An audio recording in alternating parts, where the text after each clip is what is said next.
এরপর আছে দেখো হাইপার লিঙ্ক। হাইপার লিঙ্কটা কি? হাইপার লিঙ্ক হচ্ছে একটা ওয়েবসাইটের সঙ্গে লিঙ্ক করা। তোমার এই প্রজেক্ট যারা তৈরি করছো সেখান থেকে ওয়েবসাইট লিঙ্ক থাকবে, তুমি সেখান থেকে সহজেই সেই ওয়েবসাইটটা খুলতে পারবে। এটাই হচ্ছে কাজ। এখানে আমি একটু অন্যভাবে তোমাদের দেখিয়ে দিই ব্যাপারটা। আমি যেখান থেকে ওয়েবসাইট করতে পারছি না, যার কারণে তোমাদের আমি এটা বলে দিই।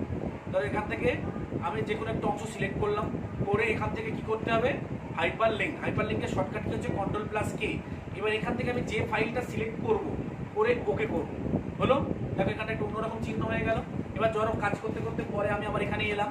এবার এখানে এসে কন্ট্রোলটা প্রেস করতে হবে। কি করতে হবে?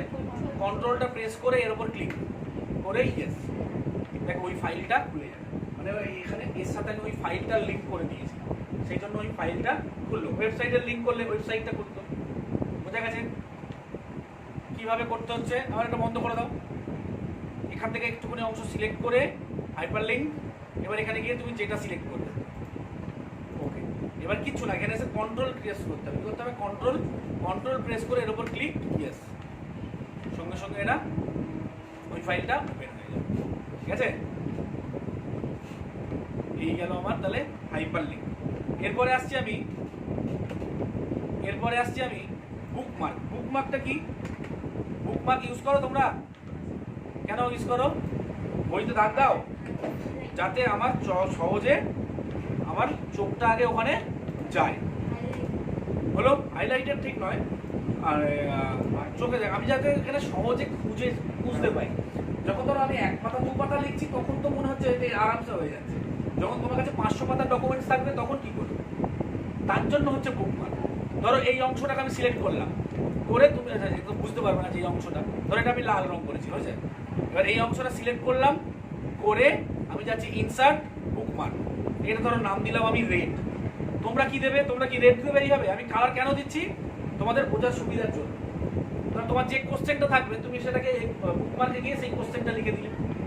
আবার ধরো এটা আর একটা কোশ্চেন, এখানে এসে তুমি একটা কালার দিলে, হলো। সিলেক্ট করলে এখান থেকে ইনসার্ট বুকমার্ক, এখানে গিয়ে আমি ধরো দিলাম ব্লু। তোমরা কি করবে? ব্লুর বদলে তোমরা যেখানে যে কোশ্চেনের উত্তর সেই কোশ্চেনের নামটা এখানে অ্যাড করবে, দিয়ে অ্যাড। এইভাবে এবার যখনই তুমি বুকমার্কে গেলে, রেডে যেতে চাও, তাহলে রেড গো টু, দেখো চলে গেল, ব্লু গো টু, চলে গেলে। তাহলে কাজের সুবিধাটা বুঝতে পেরেছো? কি সুবিধা কাজের? মানে এরকম ভাবে তুমি 100 200 যতগুলো ইচ্ছা বুকমার্ক করে রাখো, এবার সেই কোশ্চেনটা জব করে তুমি চলে যেতে পারো। ঠিক আছে, আর এখানে এগুলো সাজানোটা অ্যাসেন্ডিং অর্ডারে সাজিয়ে দেবে, তোমার খুঁজে পেতেও সুবিধা হবে। মানে এ দিয়ে আগে, তারপর বি দিয়ে, তারপর সি দিয়ে, তারপর সাজিয়ে দেবে, তাহলে তোমার খুঁজে পেতেও সুবিধা হবে। এটা আমরা হোমে সেই ফাইন্ড করেছিলাম, ফাইন্ডের মধ্যে গোটু ছিল মনে আছে? সেখান থেকেও আমরা পাবো। এই যে গোটু, এখান থেকে এই যে বুকমার্ক। এবার দেখো এখানে কি আছে, বি, যেহেতু বি আগে তাই ব্লু, রেড পরে তাই রেড পরে আছে, রেডে গেলে রেড। এইভাবে তুমি যত ইচ্ছা ততগুলো এখানে অ্যাড করতে পারবে। এরপর আছে দেখো ইনসার্টে আমাদের ক্রস রেফারেন্স দরকার নেই, হেডার। হেডারটা কি? হেডারটা হচ্ছে এখানে দেখো ডিজাইন করা আছে, এখানে যে ডিজাইনটা তোমার পছন্দ সেই ডিজাইনটা চুজ করবে। আরও এখানে নিচে ডিজাইন আছে, যেটা তোমার পছন্দ সেই ডিজাইনটা চুজ করলে, হলো। এবার এখানে এসে টাইপ, একটা টাইটেল দিয়ে দিলে। ধরো আমি দিলাম, এটা আমরা কেন করি?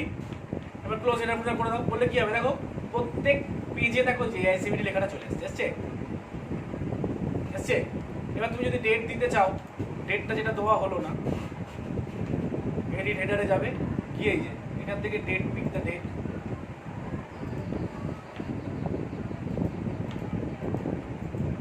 অনেক আমার এখানে ডেটটা ঠিক নেই, ঠিক আছে, যে এই ডেটটা আছে সেই জন্য দেখো এই ডেটই প্রত্যেকটা পেজে চলে আসে। মানে হেডারের মোটটা কাজ হচ্ছে তুমি যেটা হেডিং দেবে সেইটা প্রত্যেক পৃষ্ঠায় চলে যাবে, প্রত্যেক পৃষ্ঠায় তোমায় নতুন করে হেডিং দিতে হবে না। ঠিক একই রকমভাবে ফুটার অপশান আছে, ফুটারের ক্ষেত্রেও তুমি একই কাজ। ফুট নোটস যদি কিছু দিতে চাও বা পেজ নাম্বার দিতে চাও, আমি ধরো শুধু পেজ নাম্বারটা দিতে চাই, এই স্টাইলটা। তাহলে এখানে দেখো যত পেজ আছে প্রত্যেক পেজে অটোমেটিক্যালি পেজ নাম্বার চলে আসছে।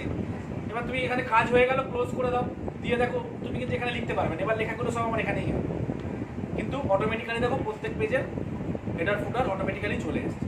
এবার তুমি যদি ফুটার না চাও, সেক্ষেত্রে হেডারে অপশানে গেলে গিয়ে রিমুভ হেডার, ফুটার চাও না রিমুভ ফুটার। আর এটা পেজ নাম্বার, এটা ফুটারের মতোই কাজ করবে, হেডারের মতোই কাজ করবে। টপ অফ পেজ মানে পৃষ্ঠার ওপরে বটম অফ পেজ, পৃষ্ঠার নিচে তুমি যেখানে চাইবে, ধরো ডান দিকে আমি চাইলাম এই যে পেজ নাম্বার অটোমেটিক্যালি পড়ে যাচ্ছে। না চাইলে সেই একই রকমভাবে ইনসার্ট পেজ নাম্বার, এখান থেকে রিমুভ পেজ নাম্বার, ব্যাস, আর পেজ নাম্বার থাকবে। তবে নর্মালি আমরা যখন ডকুমেন্টস লিখি তখন একটা পেজ নাম্বার আমরা প্রত্যেকেই দিই, বোঝা গেল? তাহলে এখানে হেডার ফুটার পেজ নাম্বার গেল। এরপরে আসছি আমরা